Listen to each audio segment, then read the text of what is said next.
Welcome to Tarot and the Deviants. We are here tonight with Melissa, the Dreadful Mystic. Hello, peeps. Boom. Okay, tonight we are going to be talking about how to give a good tarot reading. We are also going to incorporate like spirit communication, intuition, a little bit of psychic skills, I think, into this. Yes, so welcome. We're going to have fun tonight. I'm looking forward to it. I'm going to be using my Deviant Moon Borderless deck. So am I. So am I. Imagine that. Okay. What was I going to say? And yes, I thought it'd be good to do like a how-to video because a lot of people, I've had a lot of readings and I've given a lot of readings, and what separates like a really good reader from an amateur is the way you execute a reading, the way you verify your information, the way that you communicate with the client. And more so, it is your connection to your cards. It's a connection to your deck. It's how you interact with the deck and express what you receive when you're looking at the cards. That is really, really huge when expressing to a client what it is that you receive. So, what would you say is like the most important thing when it comes to giving a good reading? Let's see. Well, you already talked about connection with your deck. Also, I would say practice. Don't buy a tarot deck and automatically start charging for readings if you've never touched a tarot deck before. And I just say that because you won't be the best that you can be. I'm not saying don't charge for readings because, of course, whenever you are confident that you know your stuff, then you can charge for readings, and you're more, you're passing on good information. But the only way you're going to figure out what is good information and what's not is by practicing. And I mean, like, I use my cards every day. If I'm not just doing a one card draw with one tarot deck, one card a day, or I'll do a spread for myself. Especially when I get a new deck. Oh shoot! I will do a draw a card for anything. Should I have salad today? Draw a card. Just to break it in and connect and feel how well I communicate with the deck. So practice. I agree with that, and I'm gonna deviate a little because I always teach my students to never give a free reading, but I don't express, like, I don't say charge $100 for a reading. You could be, just make sure there's an exchange, because when you start to, and I learned this the hard way, when you start to give readings and you start to do free shit all the time, people expect that from you. That is true. So when you're reading for someone, just exchange. Like maybe they, have them buy you lunch, have them, clean your house or something. Make sure. I always try to express to make sure that there is some sort of exchange when you're giving a reading. Even if you are new, make sure there's something that is done, even if it's by donation or if they even just go and pay it forward. So when you give someone a reading, they go and they do something else, for another person. But make sure there's something that is, exchanged when you are reading for someone. So let's talk about how to connect with the deck. And that kind of goes in with practice too. So how best, what are some of the ways that you connect with a tarot deck? Well, like I said, I will use the heck out of it, especially when I first get it. And really, I will draw a card for anything, just to see how accurate it is, how well I'm reading it. And then I sleep with them under my pillow by my nightstand, which is like directly beside my head.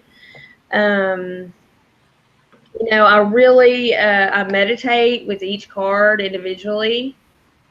There's just so many things that I do to connect to a deck, and I usually take about a good month, at least 30 days, and really, really work with that deck and that deck alone. I won't pick up a different deck usually unless I'm doing a reading and I haven't, for like a client, and I haven't really connected with my new deck.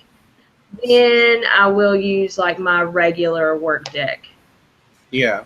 So, but that's the only time I'll really mess with another deck, if I'm trying to connect to a new deck. Right. How do you connect to a deck? Well. Let's talk about that.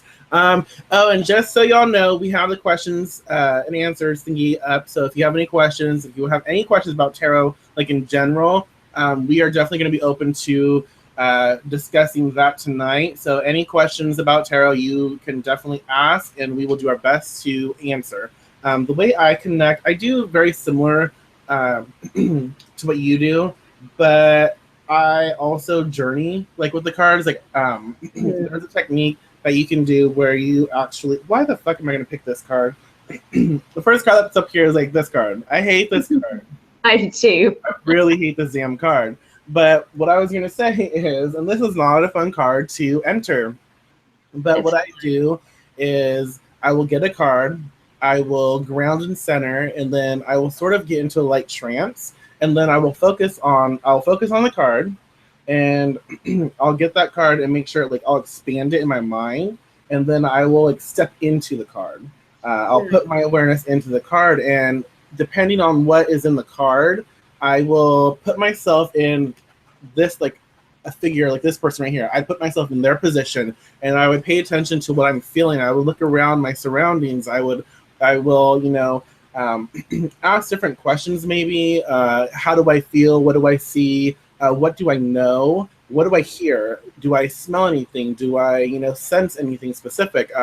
I'll ask all these questions, and I'll be sure to note them, and then I'll write it all down. And maybe the same day, later on that day, or the day after, or the next day, I'll enter the card again, but I'll enter it from a different standpoint. So I might go from here. I might be the swords. I might be this right here. There's so many different, there's so much symbolism in the cards that you can enter the card and become like any aspect of it and gain new information. So that is another thing, like when learning the cards, that's another thing that is important because you just gain so much more information about your card. So when you enter a deck, you can enter it as the cup, you can enter it as the figure, you can enter it as the moon, you can enter it as like the purple, the color. There's so much that you can step into and become and download information. And make sure you definitely have to write it down. Make sure that you note it, even if you have like an audio, like a recorder. I don't know why I did this. Like you have a recorder. So you have a recorder and you record information as you witness it. Some people aren't able to relay the information as they experience it, so you can work on that. That's another skill that you can work on. But I do that a lot. So I'll go in, I'll shuffle the card, and sometimes, and this is the fun part, is I'll shuffle the cards and I'll focus on something that I need to know, and then I'll lay 3 cards out and I'll trance, and I will go into like the 3 cards. So I will enter the cards as a whole and experience them in a fluid way. So when I'm experiencing the cards, I experience the set of 3 that I enter. It's like, okay, so this is how this card interacts with this card. This is how this card interacts with this card. And so I gain more information, not just in combos, but in as well.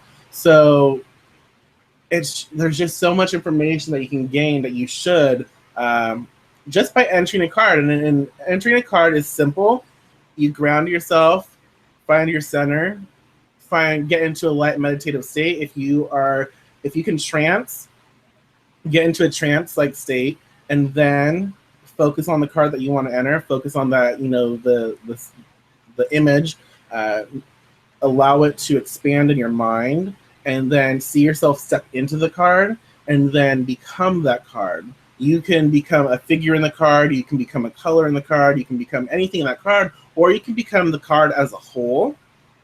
And just be open to what you see, be open to however your dominant psychic trait is, or traits. Be open to filtering your experiences through those and allowing other information to come in. Right. But I also sleep with my deck, get crazy. But I sleep with my cards. And sometimes I will do, like, I'll shuffle and I'll put one card and I'll meditate with that card before bed, and I'll ask for information pertaining to that card to come through my dreams, and then I'll do it that way. I'm not a very, like, dream stuff is not my strong point. It's not, I'd rather just, like, connect with spirit and talk and be like, okay, we're done. Dreams not my best, but I'll attempt it. I work on it. So I'll do that, and then when I wake up, I write everything down. I write the card that was under my pillow or next to me, whatever. I'll write it down as well. And so later I can go back and say, hey, I had this experience with this card. Or if, like, I'm doing a reading, that experience might pop up and I can go back and reference, what came up in a dream.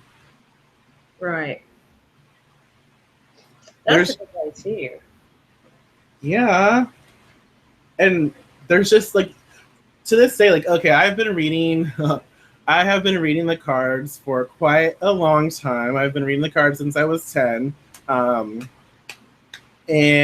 even to this day, I find new stuff. Like, I enter the card. And I think that's so important too, because I was 10, I was a baby, I was a kid. And as you get older, you have different life experiences, you have different situations that you go through, and you mature and you learn new things, and so you filter your understanding of the cards in different ways as you grow, not just as a person, but as a reader. And the more that you connect with other people, the more you understand about the cards as well.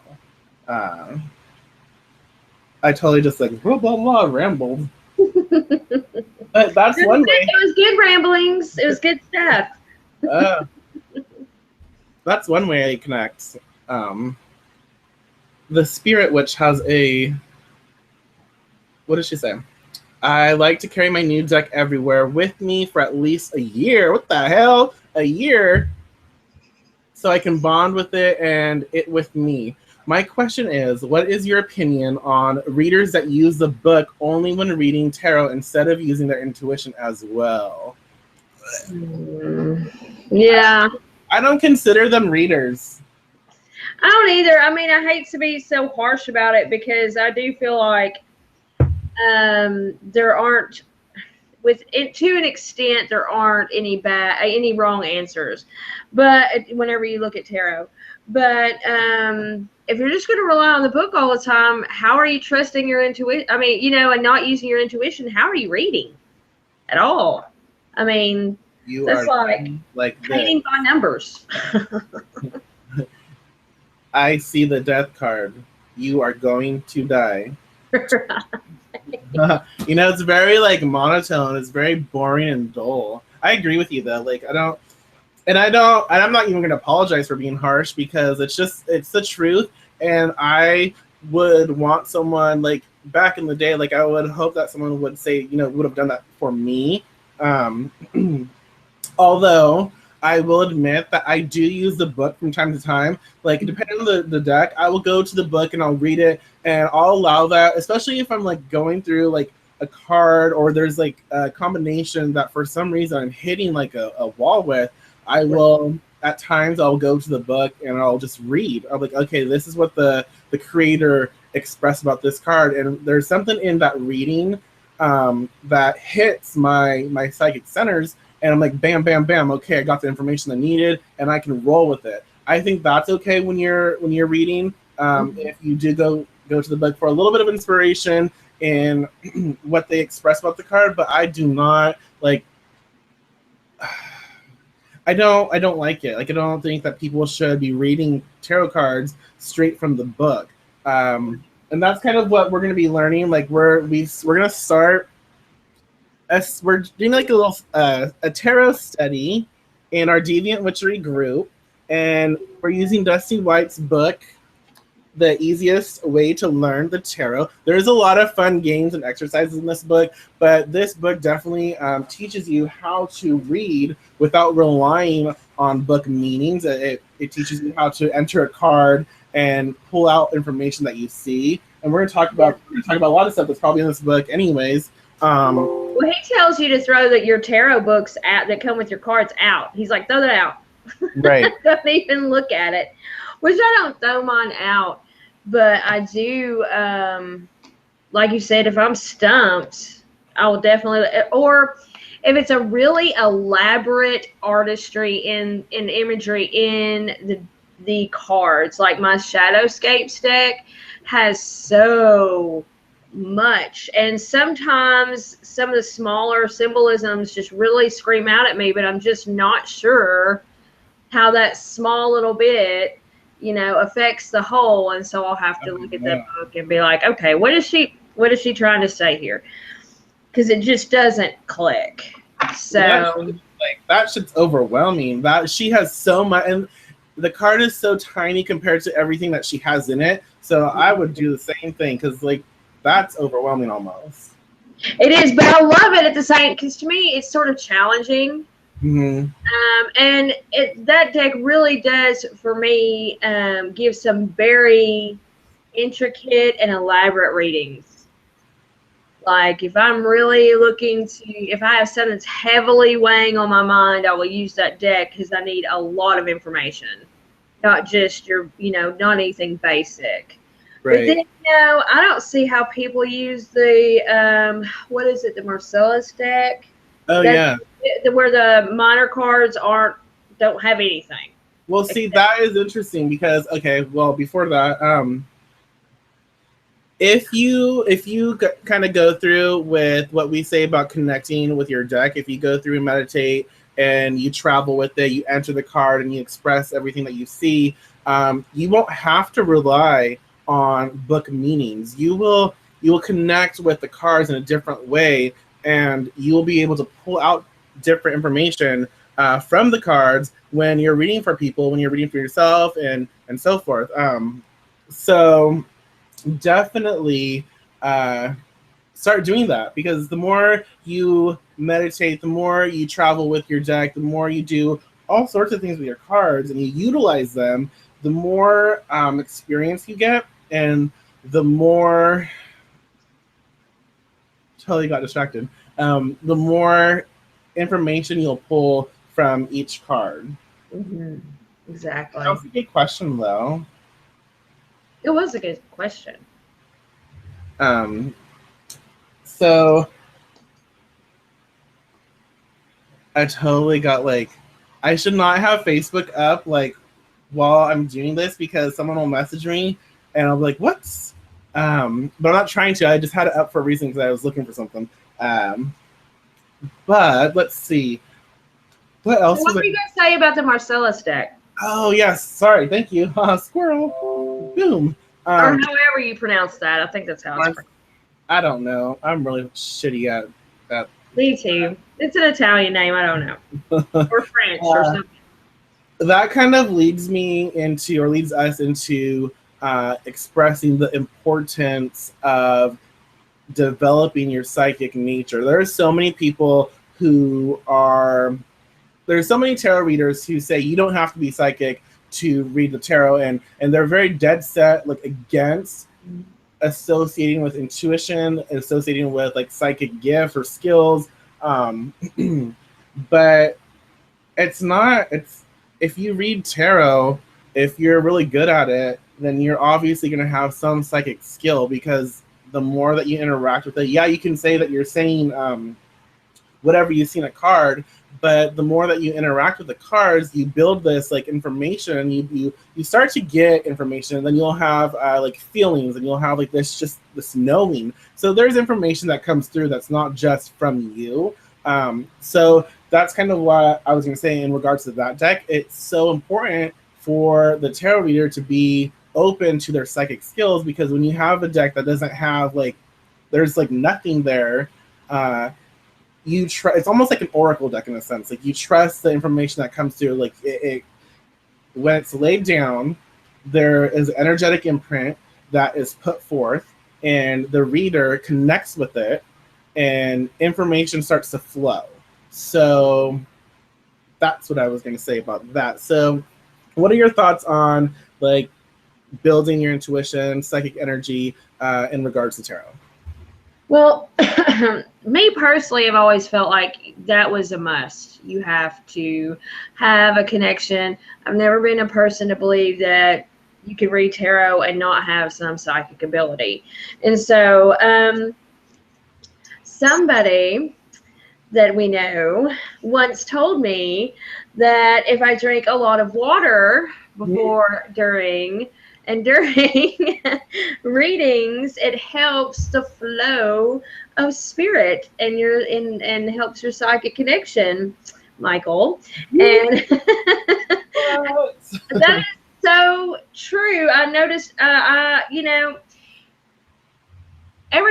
before I do any kind of reading, whether it's for myself or for someone else, I always ground, center, and then open myself up to that psychic connection.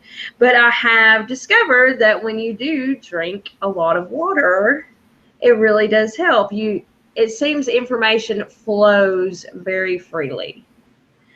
But even when I'm not messing with the cards, playing around with my tarot cards, I will do exercises as far as like psychic exercises. Like you can take all of, say, like the aces out of a regular card deck, or you can use your tarot card deck. It doesn't matter. And I will find a certain ace, and see how well I'm doing that just by sort of feeling the vibrations or what have you, getting that instinctual knowing of that ace is right there, turn it over, and things like that. I know that sounds kind of silly, but it helps. You have, to me, your psychic intuition is a muscle, just like anything else. And if you want to use it and use it well, you have to work it out. So what do you do? I agree. Okay, obviously I agree about the whole water thing. Well, and water, like, if there's that book where I can't remember the dude's name, but the dude, he programmed water, and they took pictures of it, and you can see how water can be like programmed. Super interesting, very fascinating. So what I do is, and always at times, I try to drink as much water so I can hydrate the body, hydrate the mind, hydrate the spirit. But this is going to sound kind of funny, but whatever. I speak to the water. Like, I program the water to do what I need to do before reading, or to help me as I'm giving information. I ask the water, to clear any stagnant energy so that I may be open to giving the best reading I can for the client. And then I'll consume it, and I'll feel it like just go through me and just like hydrate the body and inspire. And I'm set, like I'm there.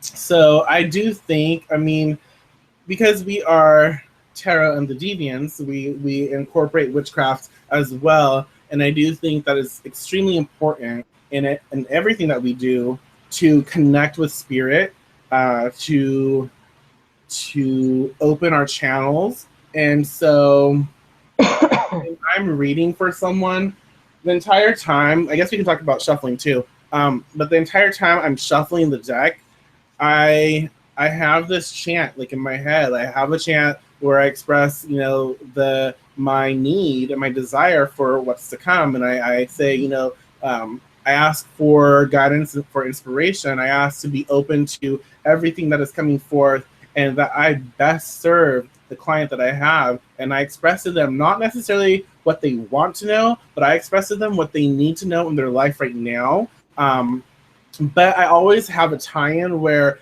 everything that comes forth will also help to answer what they are seeking. So at the end of the reading, if what I'm discussing or expressing from spirit to them, the cards, is something kind of different, the cards also give me that full circle where it helps me to tie in all this information to their initial question.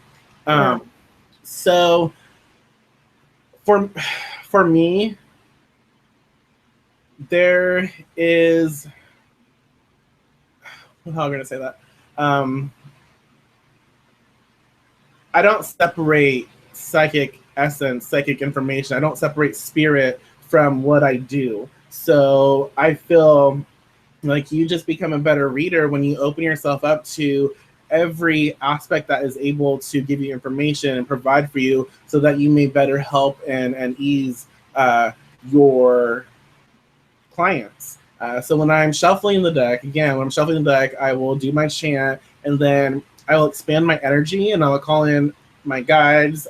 Depending on what I'm doing, I'll call my guides, ancestors, different ancestral witches. I will call in, and sometimes different divinities, depending on what I need to know. I may call in the witch father. I may call in the queen. There are different. There's just different things I do depending on what I need, and I will definitely. I'm always connected, so I'm always calling in, someone or something to help me. And some people think that's like weak, or some people think that that is like you're relying on someone else to do the work. I think that's stupid. I think that's not weak. I think it's empowering. At the end of the day, like I don't care as long as my client receives the best information possible. It doesn't matter. I don't have that ego where it has to be me. I just want to best help and best serve. So whatever information that comes forth and that comes through me, wherever it comes from, like it's fine. Like I don't, it doesn't have to be me, you know what I'm saying? Like it doesn't have to be me who says something. I don't have to be the one who is right. As long as the information that flows through me is helping my client, that they're be able to validate and verify, that's all that matters. Right. I totally rambled off on that one, but no, it's true. I mean, depending on what I'm going to throw the cards for, I will channel certain or ask guidance from certain entities, whether, like you said, it be the ancestors, an ancestral witch, just whoever, my guides, whoever, or depending on what you do, is who you're going to talk to, who you're going to ask help from.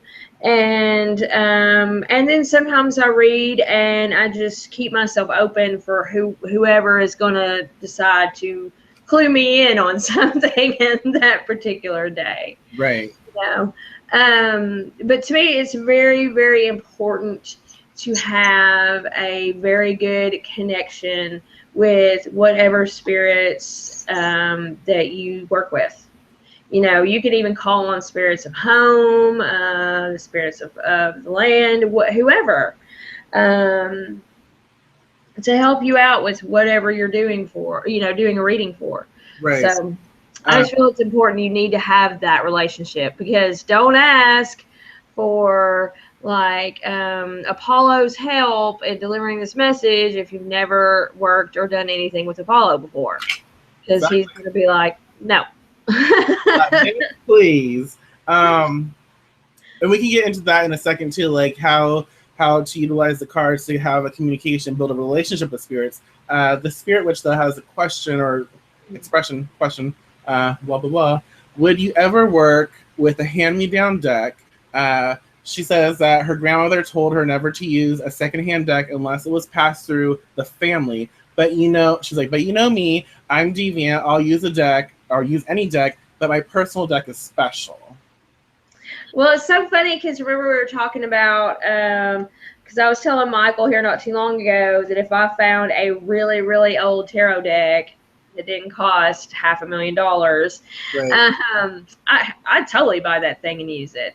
To me, it's almost, I'm not gonna say it's better because, like Rachel said, my favorite deck, my personal deck, is special to me. You know, and it was a deck that I bought myself. But when Yeah. it comes to used decks, I will definitely use one. The energy, can you imagine the energy surrounding and an old ancient deck would be infused with just some crazy stuff. I would love that. I know. Okay, that I wanted to touch on that too, and I'm glad that she asked that question. Um, Hell yes, I would work with a hand-me-down deck. So anyone want to get rid of their deck, you can hand it down to me. This this deck is like super old, like not old, but it's one of my first decks. Mm-hmm. And it's like well used. I have another Rider deck. Like I collect Rider deck. I love them. I don't know why, but I had another one that was like my first deck, and I got really drunk. And I brought him to a party, and I like full on like full body channeled, and someone knocked over a bottle or a glass of vodka, and my deck got like it got spirited. Oh no! So my first deck, like I don't really have anymore because it was like really damaged, and I don't know what I did with that. I have it somewhere, but this is like one of my first. This is like really old and tattered, but I would definitely use it. And my belief around decks is like so many people are like, you can't buy your own. My first deck, I bought myself. But I believe that the more exposure that you allow your deck to have, the better it connects with people because it's all about energy. So and that's one reason I allow people to handle my decks is because when someone touches it, and you could also use this in a very witchy way too, because if you know everyone who has touched your deck, you can kind of utilize the deck to really tap into their essence. So if you ever want to know something about them, it can connect with them really easily. Or if you need to like travel to them, you don't have a personal concern, they touched your deck. You have that. You have that in here. So when other people they handle the deck, I'm like, cool, yeah, because their life experience, their essence, their energy touches this deck. And so as I shuffle it, or as they shuffle it, depending on what I'm doing, it transfers. So it builds, like, I feel like our decks build in energy because the more you use them, the more energy that they come in contact with.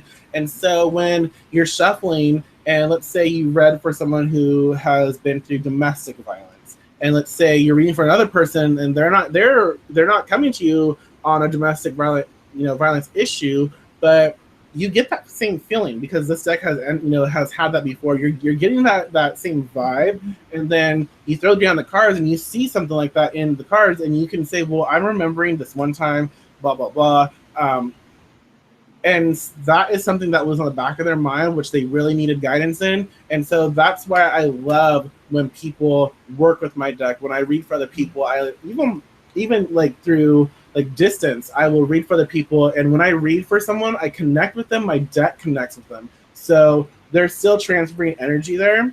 Mm-hmm. And I don't know. I just love it. So I would absolutely work with a hand-me-down deck because I find them interesting because of the different experiences that they have had, the different readings that they have done. I think it's pretty neat. Me too. I feel the same way. I like it when other people use my deck. At my house, I have decks literally everywhere. There's some on my altar, there's some in my bedroom, there's some on the coffee table, and everybody knows that they could come in and just grab a deck and start shuffling and messing around, and I don't care. So, and I love that because, like you said, it picks up on so much energy. And I think of my tarot decks as living things pretty much that have their own personalities and their own experiences, And so the more a deck gets handled, the better it is, the more traveled. Like someone tells another person, you seem so traveled and worldly, I sort of want that from my deck, you know. The Yeah. more traveled they are, the more I'm going to be able to pull out, Right. or I'm going to be able to see. Well, and I think it also happens like I've been really wanting to.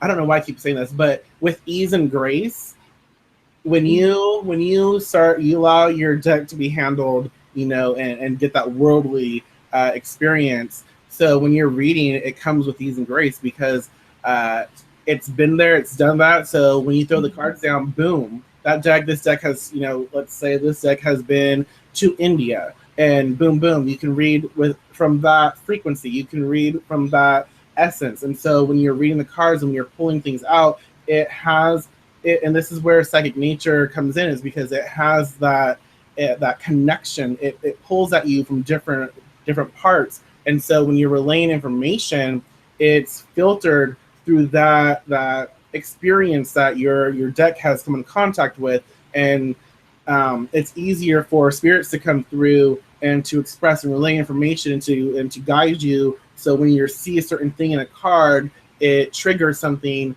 and again, it's like you're being aligned. So when you see something, it's filtered through that experience. If I'm making sense, and so the information that comes forth is necessary, and you already have all of that happening, and it makes it so much easier. Which kind of, and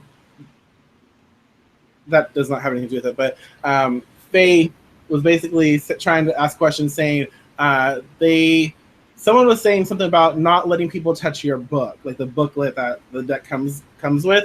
I've never heard that, and I don't. For me, I don't put any thought into any of that. Like, I don't care. Like, if someone touches the booklet, someone touches my deck, I'm like, okay, cool. Like, you think you got me, I got you now. My poor booklets probably need somebody to touch them. I don't ever mess with them. I know. I'm like, it's still like brand new. I'm like, you can touch the booklet here. Need some attention. Right. So I don't know. I haven't ever heard that either. But people are really strange. The folklore and superstitions that surround tarot cards can be very interesting. Yeah. To say the least. Like, I don't, some people are like, oh, you should wrap it up in a silk scarf. Okay, I used to do that when I first started out. For one thing, silk scarves are slippery, and I always wound up just like dropping them on the floor and they go everywhere because they just fall out of the scarf and I didn't have it wrapped properly or whatever. And yeah, I don't really do that anymore. I mean, I have a couple of decks, I have them like that because they don't have a box.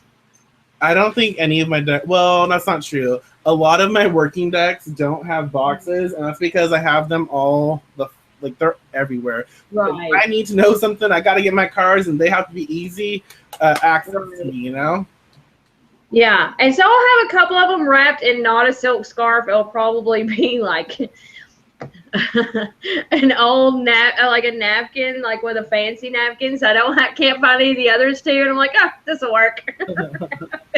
That it's like I don't even care. Yeah. They know I love them. My cards know I love them. So, but yeah, and I have a couple of tarot boxes, like actual nice wooden boxes that I have, and those are, I think they're empty right now. Yeah. But usually they hold my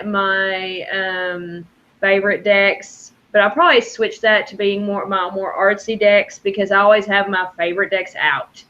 They never get put away hardly. So. Yeah. But I've never bought into the whole you should wrap your deck a certain way and put it in certain somethings. Right. So, yeah. So what else? Like, what else can you say to someone who wants to give a good tarot reading? I would say have a good idea or a good amount of different spreads in your repertoire or whatever, you know. Ew.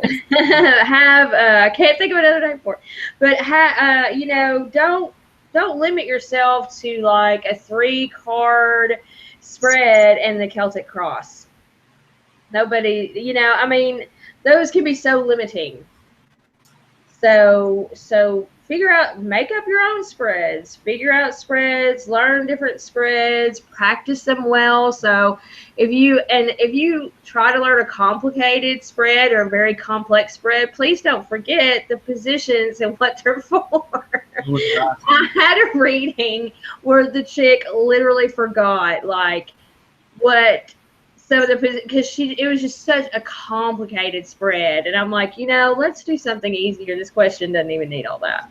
right, and that's kind of like, yeah, that's important too. Like proper discernment on what question and what spread. Like if you have different spreads that you work with, a simple question doesn't necessarily need like you know, cards thrown down. Right. I think another thing is learning about yourself. You know, a lot of understanding of self, a lot of understanding of where you are in life, and this is so like not like even tarot related per se, but the more you interact with people, the more you socialize and you study communication, the more you understand people, the better. I really do say the better that you are at reading, because you can communicate with someone and then you recognize like in your decks, you recognize like different body language, you recognize like different, like when you look at a deck, it's like, oh, this person looks like they're a little agitated, this person looks a little this, me. So you have, the more you understand different things like that, you understand like social interaction, the way people are, how you connect with people, the easier and the more like diverse and the more like your readings will be, and the more that you connect with the client. And that's what it's about. It's like when you're reading the cards, like you need to connect with your client. You can't just like you can't not connect. You have to connect with your client. You have to sort of validate your information before you really go deep into what is being said, because if you don't validate your information at first, then it doesn't really matter what you say, because you haven't validated anything, so you could just be going way off. And that's where you need interaction with your client. That's where you need to just understand each other, where you're coming from, because you're there to help them. You're there to create a good atmosphere for your reading and for them. So definitely, I feel like understanding social behavior, understanding the way that different people speak and different cultures, the more you expose yourself to different things like that, the better you are at reading for people. Right. Exactly. As your star has a question. Hey, what is the question? Do you use regular playing cards to do readings, or do you cleanse your cards, and do you cleanse your cards after each reading? I use playing cards to do readings. I like that. I like to use. They have a lot of specialized playing card decks that will have a little bit of imagery in them, and I like those. I love using those. I don't use them as often. In fact, I haven't done a reading with regular playing cards in probably a couple of months, really. But I do like them. I do. They are fun. And as far as doing cleansing my cards after each reading, I feel like when I shuffle my cards, I am cleansing my cards in between readings. So I don't like set up a big ritual thing. I've never been that way. So to me, a good shuffle is a good cleansing. And sometimes if I really feel like if it's been like a really intense or maybe a very negative reading, I'll actually concentrate on, okay, this is a cleansing shuffle. I want to get that crap out. I'll do that. But I don't do like a ritual type thing. Do you? No. No, not at all. I do. I love regular playing cards, and I collect them. Like I have a lot of different decks. Oh my gosh, I have this cute zombie deck. It's so adorable. Oh, cool. but I do. I love reading tarot cards and or tarot cards. I love reading. Where the hell did he go? He just left. He was like booming. It was like hey and bye. Hey, bye. I'm gonna smile at you. Well, rude. You can't just do that to us. I do. I love regular playing cards. They're fun. They're totally different than the tarot, and I don't. Some people like a different tarot card with the playing card. I don't do that. I feel like it's different energy. I feel like it adds different information. So I'm not gonna. I don't associate that with that, but I do love reading them, and I find that at times they're a little more direct. So yes, I do enjoy it, and I've been actually playing with the regular cards a little more recently. Look somewhere I was going to do that, but whatever. Let me see. So I don't cleanse my deck. Like I don't. Like when I get a deck, like I break it out and I shuffle. I shuffle. I shuffle. I shuffle. I shuffle. To me, that's that fast movement of shuffling. I mean, when you think about it, any kind of fast movement is a cleansing movement, you know? So fast water, fast running water, fast shuffling, whatever, that's all very cleansing. So if I cleanse my cards after every reading, I would be like cleansing all the time. That would make up the majority of my time. Right. Yeah. Especially about a new deck. Oh my god. For the longest time, I felt like bad because like you don't cleanse your deck. Why the fuck do I need to? I just like I bring it out, I take it out, and I work with it. I read with it, and to me, by reading and working with it and shuffling my energy into it, like that is what I need. That's all I need. I don't have this like stigma. I don't have this negative perception that I need to cleanse my cards every time I do something. I don't feel that. So that's how I teach, and that's how I will teach ways on how to cleanse your cards, because if you have something like a belief where you have to cleanse your cards, I will support that, and I will give you the information that you can do that. But I don't teach that as well. I'm like, well, it's not necessary, but we're going to work with what you believe, because what you believe is going to be strong. And if you don't cleanse your cards, you're not going to have that good connection with them, because you're thinking, oh, fuck, I didn't cleanse them. It's going to be negative, blah, blah, blah. But no, I don't. Like sometimes, like right now, I have incense going and I'll pass them through incense just because I like to and I can once in a while. But more so to not cleanse, but to pass it through different energy. Right. To collect that energy. Yeah. But yeah, I don't cleanse. I didn't really cleanse my cards. I'm so sorry. Okay, so we have been on here for a little while, so let's do our finishing up of things. So what should we say? What should we talk about last? Like, what should be our final expression of tonight's show? It's gone by really fast. It has gone by really fast. I can't believe we've been on as long as we have. Let's see. We're gonna do spirit communication. Yeah. Yeah. Okay. So, like, when you are reading for a client and you have a spirit communicating with you, and you know that it is something that the client is not going to want to hear, because spirit's telling you, look, this is going to piss dude off whenever you say this. Like his wife's cheating on him or whatever, whatever bad news you have to give out. How do you go about doing that? Will you sometimes not reveal that bit of news, or will you just try to reveal it as tactfully as you possibly can? Sometimes it happens. You get some crap news. It does happen. I've been put in so many weird positions. Me too. Like, I had a guy whose wife had like literally gambled away their house, and he didn't know. And he was wondering where the money drain was coming from. So I basically had to be like, well, your bitch of a wife. Of course, I didn't say that. But I was like, your wife just gambled away the house. So literally the whole house. So this is that's what's going on. And you just have, to me, I just had to say it as tactfully as possible.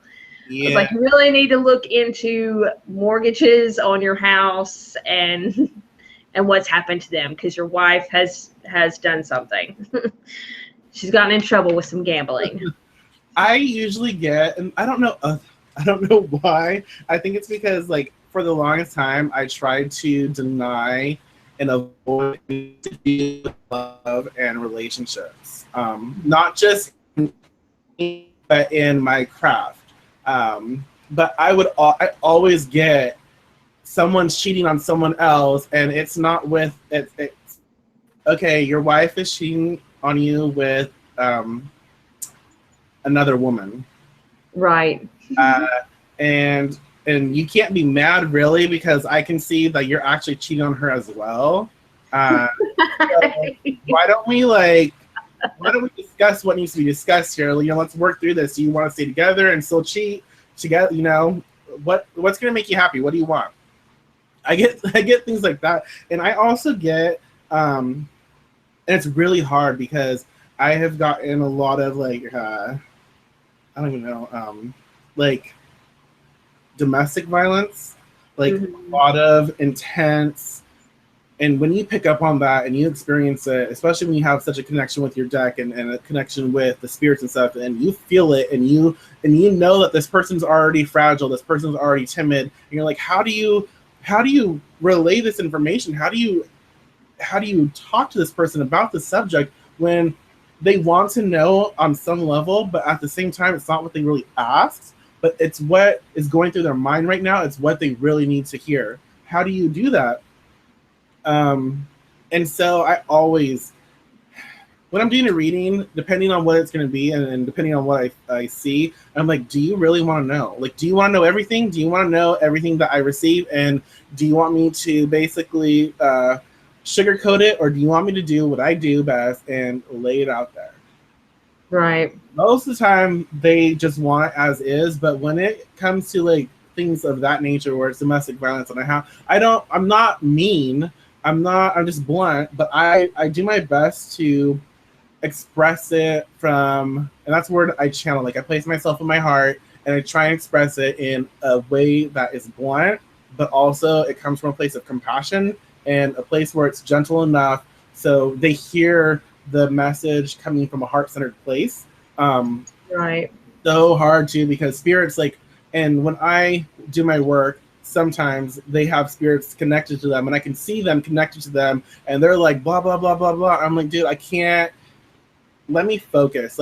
You're not helping right now. You want them out of the situation. I understand that, but sometimes that is not a safe thing. And we have to express what needs to be expressed, but you need to take your opinion out of this for the moment. And so that's where the reader has to discern and allow for information to flow through, but realize that if spirits are involved, it's not always the best thing to relay exactly what they say, because you have to feel if it's an opinion, because it's a spirit. So depending on if it's a grandma or something, that could be a direct opinion, a judgment, versus something that's actually divine, versus something that's actually beneficial. So you have to really build that communication. You have to understand that. Totally going off all crazy, but no, that's so true though, because I'm telling you, I have certain relatives that will be like, no, she should just ditch him. Look at the clothes he buys. Look at the car he drives. Just shallow crap. Yeah. And I'm like, shut up. Yeah, I can't tell her that. You're not even basing that on anything that she's wanting to talk about. Shut up. Yeah. And you will get messages like that, especially from your over opinionated relatives. Yeah, and if I love dearly. Yeah. And if you want to talk with spirit, we'll do another show on a little more advanced, or in-depth information on how to communicate with spirit with the cards, but you can definitely lay the cards down and channel spirit and receive messages from spirit if you can't like hear, if you can't directly communicate at the present moment, because you will be able to learn to do that. Right. But you can throw cards down and read like you're reading for a client, but instead of a client, you're reading for a spirit who has passed. Yes. So that's a possibility that we will talk about in another show. But to recap, the best way to give the best reading you can possibly give is to connect with your deck, to research and to meditate with it, and to practice, to utilize it in your everyday life.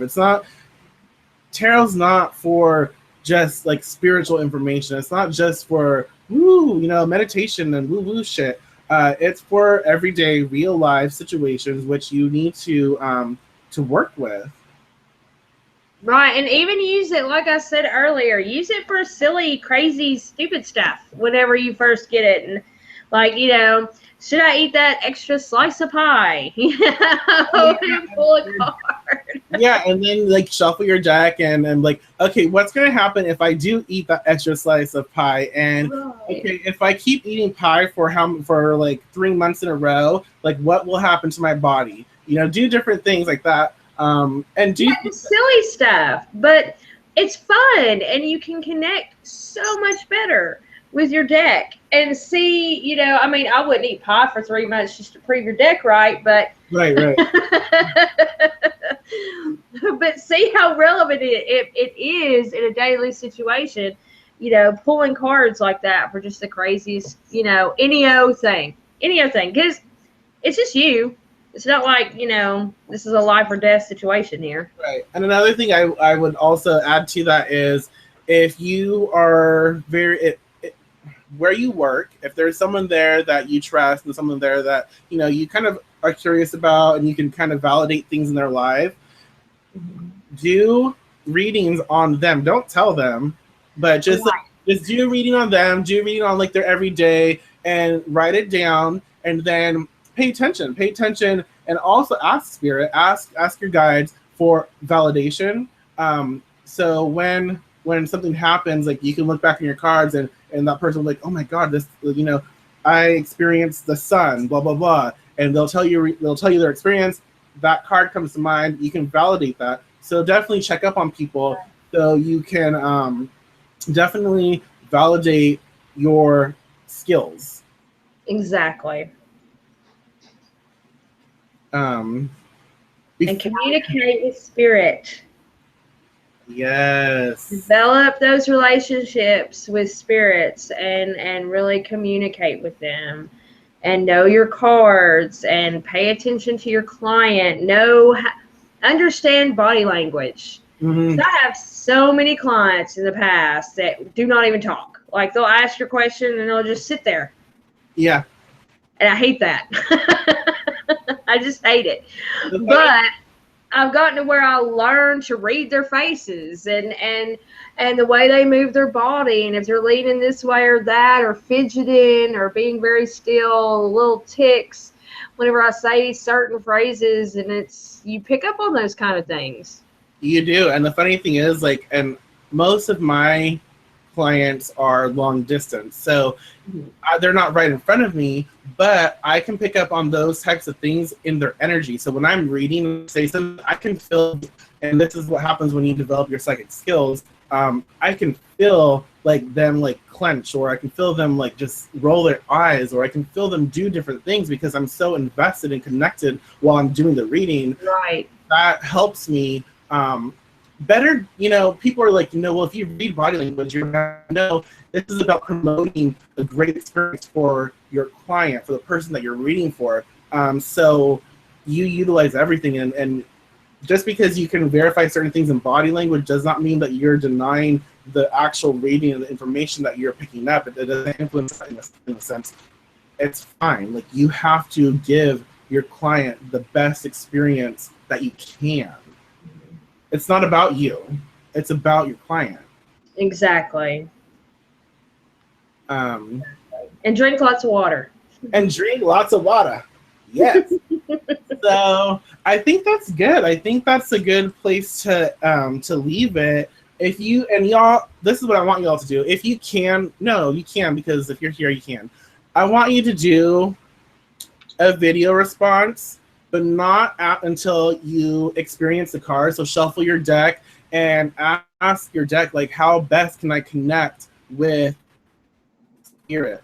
You know, how best can I connect with spirit in regards to my tarot practice? And start to throw a card down, throw 3 cards down, however you feel, connect with it, read it, and then do a video response and compare your experiences, how you were before and how you were after. And yes, you can do 3 days, 4 days, whatever, but do it within a week because you'll start to see different things come up. So don't do long. You can do longer than a week, but I want your video response to be within a week. So start asking information, start paying attention, start following through, and then do a video response telling them what your experience was like.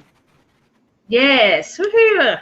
I'm excited to see those. Yes, yes. And don't forget, if you want to join our tarot study.